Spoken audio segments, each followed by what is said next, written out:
দেশে চলমান সংকটের কারণে খাগড়াছড়ির পর্যটন খাতে ধস নেমেছে। আগাম বুকিং বাতিল করেছেন অনেক পর্যটক। এতে লোকসানের শঙ্কায় পর্যটন সংশ্লিষ্টরা। পরিস্থিতি স্বাভাবিক হলে সংকট কাটিয়ে ওঠার আশা তাদের।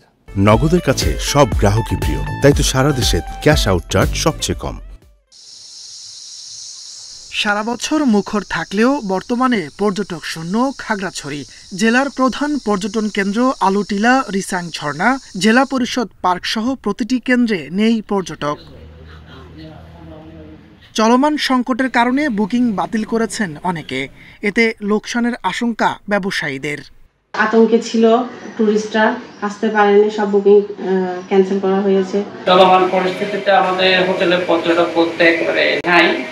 পরিস্থিতি স্বাভাবিক হলেই লোকসান কমবে বলে জানান সংশ্লিষ্টরা।